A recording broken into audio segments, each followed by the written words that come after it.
Game 6 had arrived, and although things had been exciting, it was about time for Boston to close the book on this one. Or at least that's how they felt, because in their minds, they still had championship aspirations, a title to protect. To do so, they were probably going to have to go through Dwight Howard, who was a great deal more ferocious than Joakim Noah, and once again, hold LeBron down, who had leveled up since taking them 7 games practically on his own a year earlier. All of this likely before having to deal with Kobe Bryant. So while they were capable of winning a Game 7 on their home floor against a younger team, why test the shot-making abilities of Ben Gordon in a do-or-die situation? Speaking of shot-making abilities, Ray Allen. The first 7 Celtic points in this game after a massive struggle and foul out in Game 5. Could have been a sign of things to come, could have been one of his many streaky bursts. Either way, speaking of fouling, Kendrick Perkins. The X Factor. He'd ironically be X'd out of most first half production due to early foul trouble. Also ironic, in Game 5, he joined Wilt Chamberlain and Bill Russell as the only centers in NBA history to play 48 minutes and have 0 fouls in a playoff game. Boston had nobody left to depend on for the type of low post defense and rebounding he had been providing. Thus, at the beginning of an elimination game, they were forced to bring in Brian Scalabrine at the 4 and move Glenn Davis to the 5. Logic behind that being, if they weren't going to get Perkins' low post production, there was no need to clog up the paint with any weak attempts. Just replace it all with shooting. With the stalwart removed, shooting in the paint is what the Bulls would excel at. By the time the first quarter was winding down, the lead had swelled to 13 for Chicago. And after many close calls throughout the series, emotions were finally starting to boil over from the intensity. Rose, the missed 3,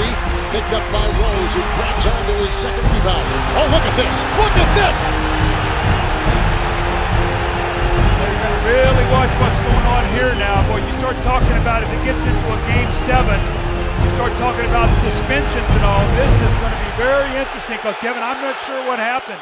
It all could have ended right here, because initially, Rondo was called for a flagrant 2 on Heinrich. Being that the rules were the same back then, he would have been ejected in the first quarter, and Boston would have been thrashed with some combination of Stephon Marbury and Eddie House at the 1. Yet, thankfully for history's sake, cooler heads would prevail, the penalty 2 would be rescinded, and the bigger fight on the court would continue, much to the displeasure of Chicago fans. In their eyes, this was the second time in a short period that Rondo had escaped a flagrant. He'd all but been responsible for Brad Miller missing the game-tying free throws, tripped Kirk Heinrich in that same game which led to stitches, and now here he was losing his cool for one of the rare times you'd ever see it. But in the heat of battle, there had not proven to be many rules, and this one in particular was just getting started. I don't care what I saw, honestly. What else were they going to do? We're up 3-2. They're going to attack us, and we got to have composure. This wasn't on us, Bulls. This was on us. Now, they got 37 points.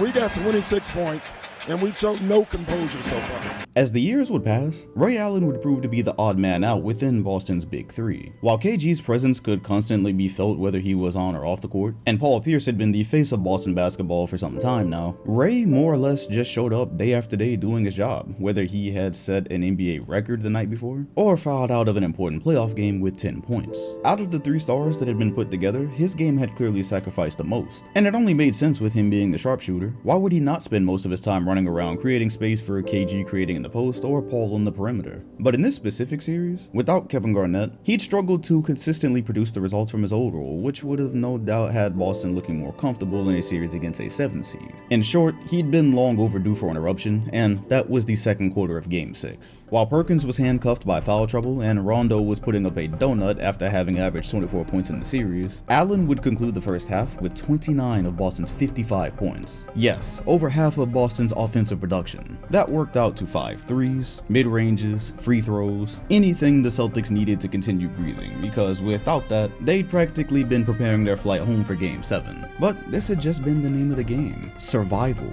This team, with no consistent bench depth or production, was tired. It'd taken those starters everything and more just to barely escape Game 5. And if Ray couldn't manage to keep this going, that is precisely where they were headed for Game 6.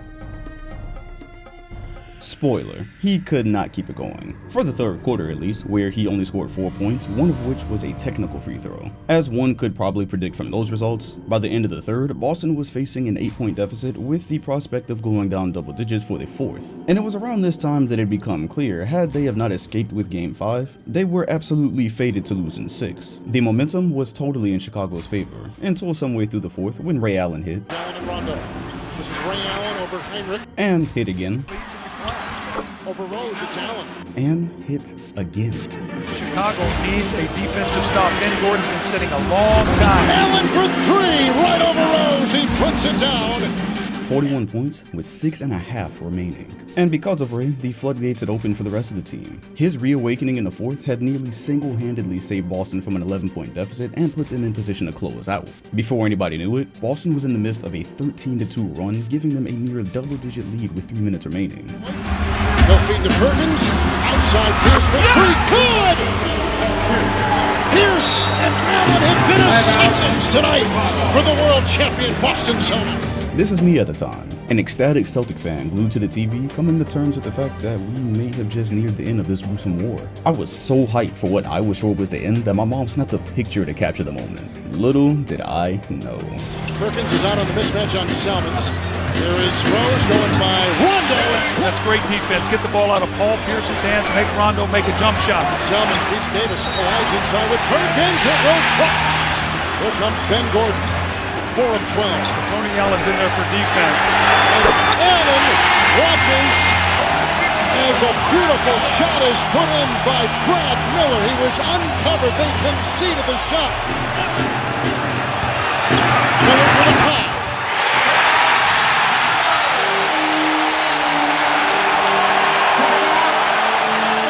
It took Chicago precisely 2 minutes and 30 seconds to erase the entire momentum shift. We'd already been celebrating, but given the nature of this whole thing, we probably should have known better.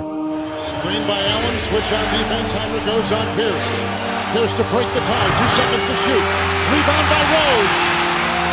Timeout Chicago, 4.4 to play. We're tied at 101. Don't fall asleep on Brad Miller now shooting that ball. Here is Gordon, guarded by Pierce. For the win. Overtime again. Overtime 5. By this point, the Celtics were in the position of the Bulls in Game 5, where the wonder was, after such an intense momentum shift, would they have the emotional energy to win another game should the series continue? Along that same line, once again, points were nearly impossible to come by in the extra period as Ray Allen wouldn't score a single point. Luckily for them, there likely wouldn't be any more Chicago miracles. Ben Gordon, shot clock is down to 10. They quickly double him with Rose. Pierce bumped by Gordon, and that is a foul called on Gordon. That's number 6, and he is history. With 4 of 12 shooting, netting him only 12 points, Gordon clearly hadn't been the same due to the hamstring injury. That did not, however, mean Chicago wasn't now at a significant disadvantage. With Ray Allen spitting fire throughout the game, a lead could have very well spelled the end if somebody else in red couldn't step up. Salmons, the shot clock is down to 11. Salmons slashing inside into 3 and he ties the game. That's a great read. Got the switch, did not settle for the... Boston was out of timeout, so they couldn't stop the clock, and here we go.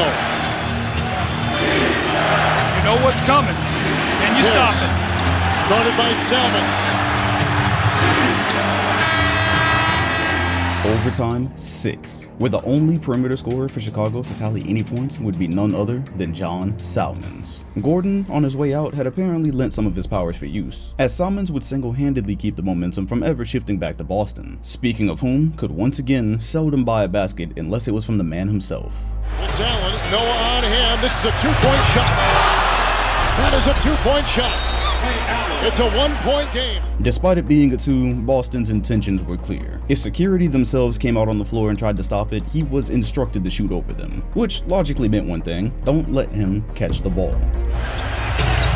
Salmons on Allen, screened by Pierce over Heinrich, gets 3 for the tie.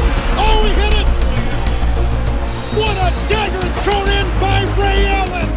They let him catch the ball. But to be fair, on both the previous possessions, there wasn't a whole lot they could have done to obstruct these shots. Despite his struggles throughout the series, in the most important part of it, he bombed away 9 threes to tie an NBA playoff record and set the Celtics playoff record. Given that the game was tied, however, the question now was, did he have any tricks left up those shooting sleeves? Ben Gordon, normally the guy that would shoot the ball, he's out with fouls. It's Miller, quick trap. Davis on him.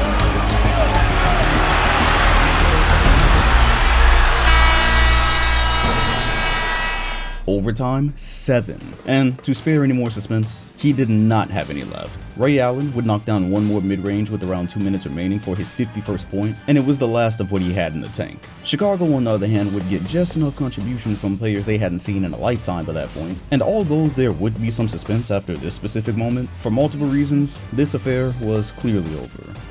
It's Pierce. Salmons fights through a screen. No one acted away. Galloping with Pierce.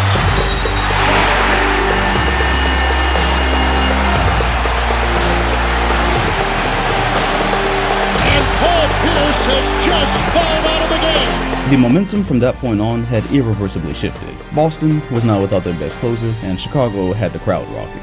Yet, if there was one thing everyone knew by now, this series did not care about norms. And while the Celtics likely had no hope of winning in a fourth OT, there didn't necessarily have to be one for them to be successful. Hunter is in the game for Chicago.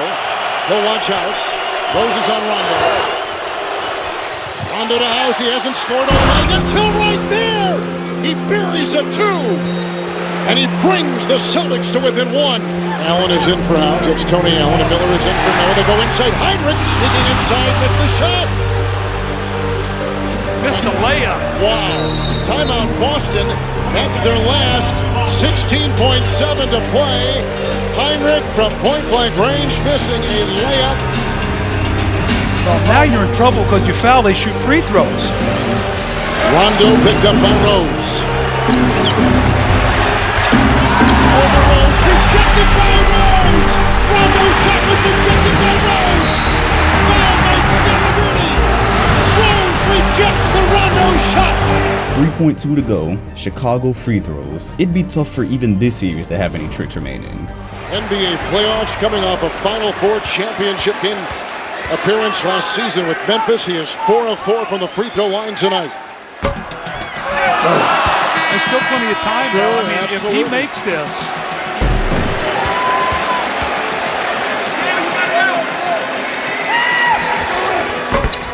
He misses both. Rondo guarded by Rose. Put up the goal. Whoa! We will see you in Boston Saturday night for Game 7. Glenn Davis, Paul Pierce, Kendrick Perkins, and Ben Gordon had all fouled out by the end of this gruesome affair. It took 3 extra periods, and even more of the most mentally draining momentum shifts known to basketball to come out with a winner. Despite Ray Allen having overshadowed nearly everyone, both Pierce and Glenn Davis turned in solid games. Meanwhile, Perkins put up yet another double-double with 4 blocks. But mysteriously missing on the offensive end had been Rondo, who shot 4 of 17 for only 8 points, and 19 assists with 9 rebounds. So, was he really missing, or was he just playing the role everyone had expected him to coming into these playoffs? Did he actually have another scoring outburst in him? Did the Celtics actually have enough to close this one out, even on their own home floor? Ben Gordon had a bad shooting night, and John Salmon stepped right in. The only thing anybody actually knew about this series is that we knew nothing. Boston had won games in Chicago, Chicago had won games in Boston. The defending champs, or what was left of them anyways, were officially on the ropes.